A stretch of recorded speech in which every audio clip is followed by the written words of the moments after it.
नमस्कार दोस्तों, नमः शिवाय। जीवन ज्योति चैनल में आप सभी का हार्दिक स्वागत करती हूँ। दोस्तों, आज का विषय बहुत ही महत्वपूर्ण है हर माताओं के लिए, या फिर कहूँ कि माता पिता पूरे परिवार के लिए, क्योंकि आज का विषय है बच्चों पर।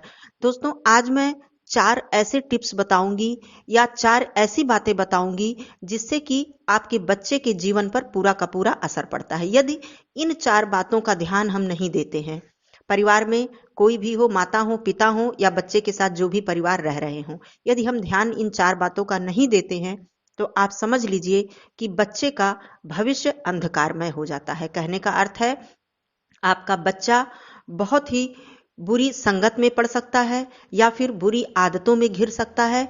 तो इन 4 बातों का ध्यान देना बहुत आवश्यक है। ये 4 बातें दोस्तों मदद करेंगी आपके बच्चे के भविष्य के लिए और आपके बच्चे को सही राह पे लाने के लिए। बहुत सारी चीजें ठीक हो सकती हैं यदि हम इन 4 बातों का ध्यान दे दें। आइए जानते हैं कि वो 4 बातें कौन कौन सी हैं जो कि बहुत ही महत्वपूर्ण है आपके बच्चे को सही दिशा देने के लिए। तो चैनल पे पहली बार है तो चैनल को सब्सक्राइब कर लीजिएगा। वीडियो आपको पसंद आता है तो एक लाइक जरूर कीजिएगा। कमेंट बॉक्स में नमः शिवाय अवश्य लिखिएगा और वीडियो में अंत तक जरूर बने रहिएगा, जिससे कि पूरी बातें आपके समझ में आ जाए। दोस्तों, पहली बात, सबसे पहली और महत्वपूर्ण बात मैं बात करूंगी कि जब से बच्चे होश संभालते हैं, कहने का मतलब लगभग 2-3 साल की उम्र की मैं बात करूं या और छोटे ही बच्चे हैं तब से लेकर और कब तक की मैं बात कर रही हूं, किशोरावस्था तक, जिसे कि टीन एज कहते हैं। तो उस अवस्था तक आपको ध्यान देना है इन बातों पर। तो आप ये समझ लीजिए कि सबसे पहली बात, सबसे महत्वपूर्ण बात या फिर सबसे पहला टिप्स, आपको आपके बच्चे की कोई भी अनावश्यक मांग को पूरा नहीं करना है। दोस्तों, आप इसको बिल्कुल सख्ती से, क्योंकि आज के समय में, आज के इस कलयुग में कहें या फिर आज के इस वातावरण में हम कहें कि बच्चों को सही दिशा देना बहुत कठिन हो गया है। हर माता पिता की ये शिकायत होती है, मेरा बच्चा बहुत जिद्दी हो गया है, मेरा बच्चा बहुत गुस्से वाला है, मेरा बच्चा बात नहीं सुनता है, हम कोई बात कहते हैं तो उसे वो मानता नहीं है, जिद करता है। ये आम समस्या हो गई है और ये समस्या दिन प्रतिदिन बढ़ती चली जा रही है। और जो बच्चे होते हैं दोस्तों, वो हर माँ बाप के लिए सबसे बड़ा धन होते हैं, सबसे बड़ी पूंजी होते हैं, ये तो आप सभी लोग जानते हैं। तो आइए बात करती हूँ पहली महत्वपूर्ण बात पर। आपके पास कितना भी रुपया पैसा क्यों ना हो, कितनी भी आपके पास सुख सुविधाएं क्यों ना हो, लाड प्यार तो हम सभी माता पिता अपने बच्चों को करते हैं, करनी भी चाहिए। लेकिन जहां आवश्यकता हो वहां, यदि आपका बच्चा हर बात पर जिद कर रहा है कि मुझे ये वस्तु चाहिए, या फिर किसी अपने दोस्त का कोई भी चीज देख लिया, खिलौना हो या कोई भी सामान हो, और वो बच्चा जिद करने लगा कि मुझे ये चाहिए ही चाहिए, भले ही आपने उसे 2 दिन पहले वो चीजें दिलाई हो, भले ही उसके पास बहुत सारे खिलौने हैं, लेकिन वो किसी, मैं छोटे से बात करती हूँ, छोटे पहले बचपन की बात करती हूँ, तो वो बच्चा यदि किसी दोस्त का खिलौना देखेगा, किसी और बच्चे का कोई खिलौना देखेगा, तो वो बोलेगा कि मुझे वही वही खिलौना चाहिए। ये आम बात है, आप सभी लोग जानते होंगे कि मुझे भी वही चाहिए। तो माता पिता बोलेंगे कि अरे तुम्हारे पास तो बहुत सारे खिलौने हैं, मैंने तो अभी खिलौना तुम्हारे लिए खरीदा था। तो बच्चा बोलेगा नहीं, मुझे वो वाला भी चाहिए। तो माता पिता का क्या काम होता है, वो माता पिता सोचते हैं कि अच्छा बच्चा ही तो है, जिद कर रहा है, कोई बात नहीं, दिला देते हैं। लेकिन आप इस बात को बिल्कुल ध्यान रखिए दोस्तों कि कभी भी बच्चे की अनावश्यक मांग या अनावश्यक जिद को पूरा मत कीजिए। ये आप डिसाइड कीजिए कि आपके बच्चे को किस चीज की आवश्यकता है। अभी आपका बच्चा छोटा है, चलिए, जब छोटी बात होती है तो माता पिता बहुत ही ज्यादा उसको हल्के में लेते हैं कि अरे खिलौना ही तो है, अरे कोई सामान ही तो है, खाने वाली चीज ही तो है, तो दिला देते हैं क्योंकि प्यार होता है हमें अपने बच्चों से। धीरे धीरे दोस्तों ये मांग, ये डिमांड और बड़ी वस्तुओं में बदलने लगती है। उन्हें जब वो बच्चा जान जाएगा कि मेरे एक बार जिद करने से, 2 बार कहने से मुझे ये चीज मिल जाएगी, तो वो बच्चा जिद करेगा। अब मान लीजिए कि बाद में बड़े होने पे आपको वो चीज आप दिला पाने में समर्थ नहीं है, या फिर आपको ये लगा कि नहीं, ये मेरे बच्चे के लिए सही नहीं है ये चीज, मेरा बच्चा तो बहुत ज्यादा जिद करने लगा है और हर चीज की डिमांड करता है, हर बात पे जिद करता है। तब आप सोचेंगे तो बहुत देर हो चुकी होगी, क्योंकि उस बच्चे की आदत पड़ चुकी होगी कि मैं जब इस बात के लिए जिद करूंगा तो मुझे ये चीज मिलेगी ही मिलेगी। अगर वो एक बार के कहने से नहीं पाएगा तो उसको 2 बार बोलेगा, जिद करेगा, सामानों को फेंकेगा, गुस्सा करेगा, तोड़ फोड़ करेगा, हर बात मतलब अपने व्यवहार में बदलाव लाएगा, क्योंकि ये बच्चों की ट्रिक होती है। फिर धीरे धीरे वो चीजें और बढ़ती चली जाएंगी और बढ़ती चली जाएंगी। फिर जब आपको महसूस होगा कि नहीं, ये तो गलत हो रहा है, मुझे अब कंट्रोल करना कंट्रोल करना चाहिए, तब आप कंट्रोल नहीं कर पाएंगे। इस बात को आप गांठ बांध लीजिए, आप सभी लोग इस बात को गांठ बांध लीजिए। हर माता पिता से मेरा ये निवेदन है कि आपके बच्चे के लिए प्यार तो सही है, सही बात है कि आप सभी लोग अपने बच्चे से प्यार करते हैं, हम सभी लोग करते हैं, लेकिन बचपन से ही जब आपका बच्चा एक टॉफी के लिए भी जिद कर रहा है और आप समझ रहे हैं कि आपके बच्चे की सेहत के लिए वो नुकसानदायक है, पहली ही बार से, दूसरी ही बार से जब आप अपने बच्चे को अनावश्यक चीजों को नहीं दिलाएंगे या उसकी हर मांग को पूरी नहीं करेंगे, तो आपका बच्चा उसी समय से समझ जाएगा कि मुझे हर बात पर जिद नहीं करनी है। और माता पिता तो जानते ही हैं कि हमारे बच्चे के लिए क्या सही है क्या गलत है।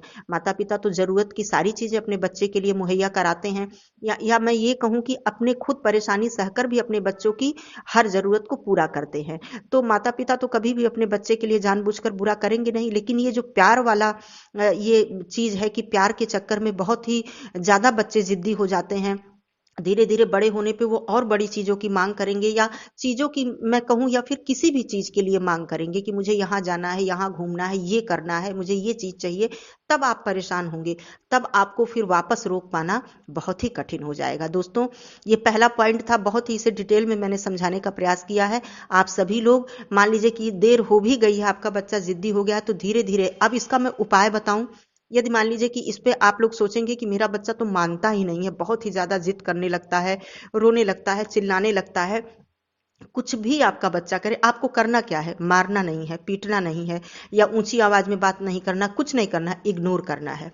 कहने का मतलब ये है, आप ये इस ट्रिक को आजमाइए। यदि आपका बच्चा बहुत छोटा है, अभी शुरुआत कर रहा है, तब तो ये ट्रिक बहुत जल्दी काम आएगी।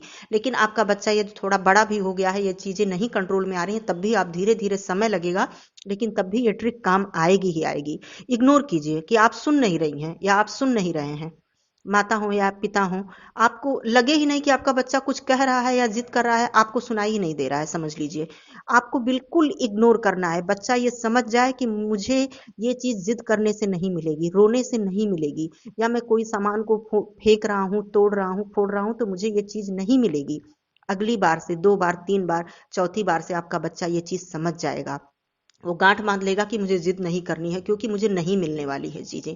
आपको उसके लिए न मारने की जरूरत है, ना अपने बच्चे के लिए, बच्चों को कोई अपशब्द बोलने की जरूरत है, कुछ भी करने, सिर्फ इग्नोर करने की जरूरत है। आप करके देखिए, आपके बच्चे के लिए ये समझ लीजिए कि बहुत बड़ी दवाई है। जैसे किसी कड़वी दवाई हम अपने बच्चे को पिलाते हैं किसी तबीयत खराब होने पे या किसी बीमारी के लिए, समझ लीजिए ये इस बीमारी का ये इलाज है, ये दवाई है। आप करके देखिए, आपको जरूर लाभ होगा। आइए आते हैं दूसरे पॉइंट पर। दोस्तों, दूसरे पॉइंट पे मैं आती हूँ कि बचपन, थोड़ा सा और बड़े पे मैं आती हूँ कि बहुत बच्चा छोटा है तब तो कोई बात नहीं, जब धीरे धीरे बच्चा बड़ा हो रहा है, 5 साल से ऊपर हो रहा है, 5, 6, 7, 8, 9, 10, और मैंने बताया कि मैं टीन एज तक के बच्चों की बात कर रही हूँ।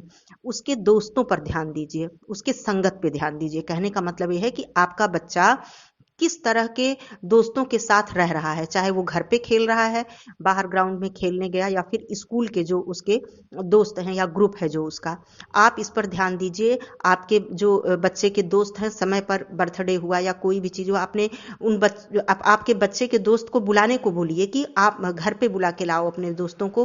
किसी भी चीज में कोई फंक्शन पड़ जाता है या बर्थडे ही आपके बच्चे का पड़ जाता है, तो उससे क्या पता चलेगा? आपको पता चलेगा कि आपका बच्चा किस तरह की संगत में है, मतलब आपके बच्चे के किस तरह के दोस्त हैं। दोस्तों, सबसे बड़ा असर संगत का, जो आपने सुना होगा ये कहावत कि संगत से गुड़ आवत है, संगत से गुड़ जात।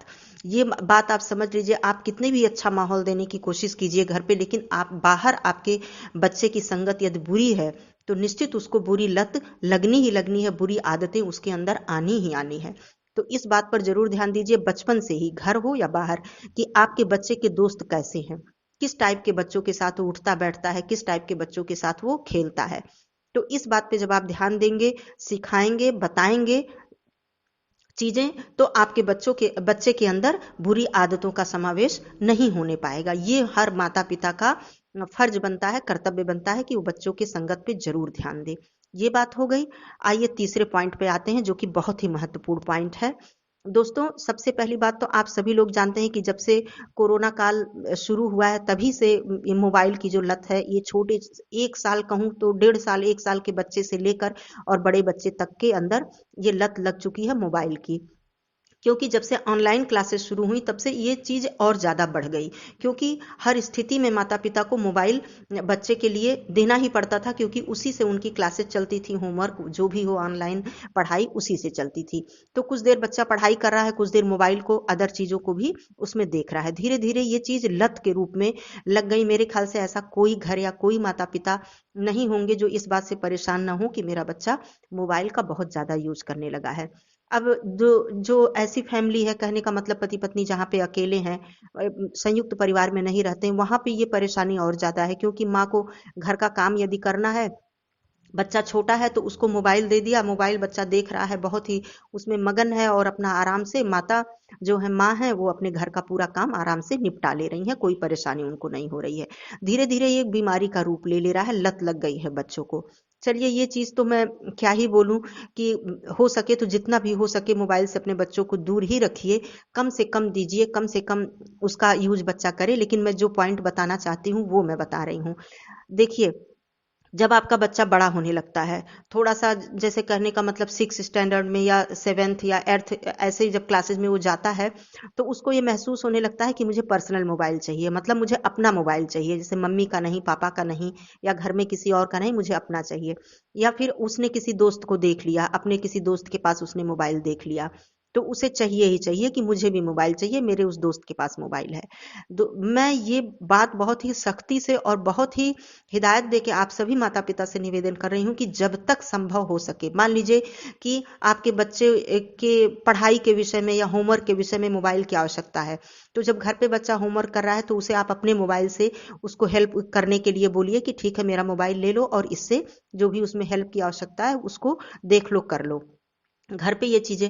लेकिन जहां तक पर्सनल मोबाइल की बात है, मान लीजिए आपके पास बहुत पैसा है, आपको कोई दिक्कत नहीं है, आप तुरंत जाएंगे, आप मोबाइल खरीद कर ले आएंगे। मान लीजिए जिन माता पिता के पास पैसे की थोड़ी परेशानी है, जिनके पास, उनको तो सोचना पड़ेगा मान लीजिए, लेकिन बच्चा बहुत जिद पे अड़ जाता है तो वो माता पिता भी परेशानी के रहते हुए भी किसी न किसी तरह से मुहैया करा देते हैं। लेकिन मैं ये निवेदन कर रही हूँ कि जब तक हो सके, जब तक आपका बच्चा मेच्योर न हो जाए, तब तक उसको पर्सनल मोबाइल मुहैया मत कराइए।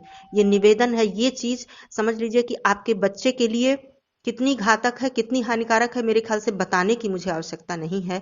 और जब आप पर्सनल मोबाइल अपने बच्चे के लिए उपलब्ध करा देंगे, तब आपको आपके बच्चे को रोक पाना संभव नहीं होगा।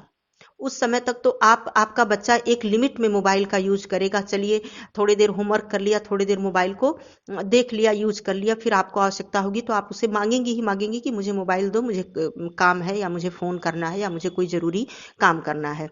आपने ले लिया, लेकिन जब उसका पर्सनल मोबाइल हो जाएगा, एक तो खर्चा, उसमें जो भी रिचार्ज है, जो भी है, आज के समय में भाई पैसे की बचत करना भी बहुत जरूरी है। आपके पास कितना भी पैसा क्यों ना हो, आप कितना भी प्यार अपने बच्चे से क्यों ना करते हो, लेकिन आप पर्सनल मोबाइल, जब तक आपका आपका बच्चा मेच्योर ना हो जाए, टीन एज से बाहर ना आ जाए, तब तक आप अपने बच्चे को पर्सनल मोबाइल मत दिलवाइए।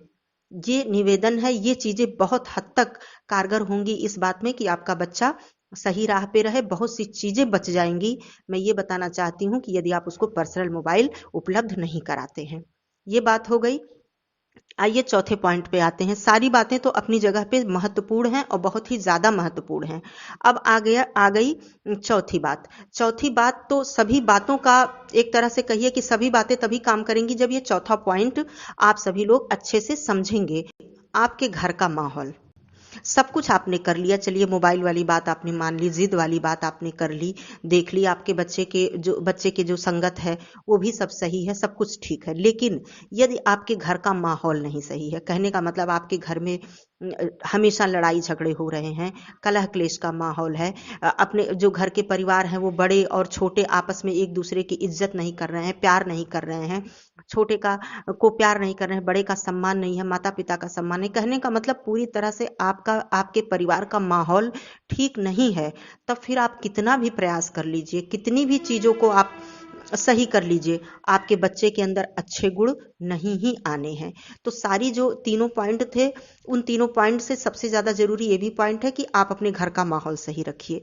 आप अपने घर में कलह क्लेश बिल्कुल ना होने दीजिए, क्योंकि बच्चा जो देखेगा वो सीखेगा। सिखाने से ज़्यादा बच्चा देख के सीखता है बचपन से ही, और बच्चे बहुत ही जल्दी अनुकरण करते हैं सारी चीज़ों का, अच्छी चीज़ों का भी, बुरी चीज़ों। मैं तो ये कहती हूँ कि बुरी चीज़ों का जल्दी करते हैं, अच्छी चीज़ें तो सिखानी पड़ती हैं, समय लगता है। बुरी चीजें बहुत जल्दी करते हैं। यदि आपके घर में एक दूसरे से ऊंची आवाज में लोग बात कर रहे हैं, झगड़ा कर रहे हैं, या बात बात में एक दूसरे को अपशब्द बोल रहे हैं, तो निश्चित मान लीजिए आपके बच्चे के अंदर वो गुण बहुत जल्दी आ जाएगा। आपको कहने की जरूरत है, सिखाने बताने की जरूरत नहीं पड़ेगी। तो सबसे बड़ी बात है दोस्तों कि अपने घर का माहौल बिल्कुल स्वस्थ रखिए, हेल्दी रखिए, जिससे कि आपका बच्चा वो सारी चीजें सीखे। अपने घर का माहौल आध्यात्मिक माहौल रखिए, जैसे भगवान में विश्वास करिए, ईश्वर में विश्वास करना सिखाइए, बड़ों का आदर करना सिखाइए, सिखाइए नहीं करिए, उस तरह का माहौल बना कर रखिए। तो ये चीज एक्स्ट्रा आपको सिखाने की अलग से जरूरत ही नहीं पड़ेगी। तो ये सारी चीजें थी दोस्तों, ये 4 पॉइंट यदि हम ध्यान में रखते हैं और इन 4 पॉइंट पे बिल्कुल अडिग रहते हैं, तो समझ लीजिए कि बहुत हद तक हम अपने बच्चे को बचा पाएंगे। दोस्तों ये समझ लीजिए कि क्या मैं कहूँ कि बाहर निकलते ही समझिए एक जहरीले वातावरण में आपका बच्चा गया है। आपके घर में जब तक है, आपके घर का माहौल बहुत अच्छा है तो सुरक्षित है, नहीं तो एक समझ लीजिए कि वातावरण बिल्कुल जहरीला हो चुका है बाहर का। तो आप अपने बच्चे को बचाने के लिए जितना भी कर सकती हैं उतना आपको करना चाहिए, हर माता पिता को करना चाहिए। मुझे लगा कि ये 4 पॉइंट बहुत ही जरूरी हैं। इन 4 पॉइंट से बहुत सारी चीजें सुधर सकती हैं, सही हो सकती हैं आपके बच्चे के लिए। क्योंकि दोस्तों माता पिता के लिए तो सब कुछ, सारा धन संपत्ति पूंजी क्या है, हमारे बच्चे ही हैं। तो इन बातों पर ध्यान जरूर दीजिएगा। वीडियो आपको अच्छा लगे तो एक लाइक कर दीजिएगा। फिर मिलती हूँ ऐसे ही किसी उपयोगी वीडियो के साथ। तब तक के लिए दोस्तों धन्यवाद। नमः शिवाय।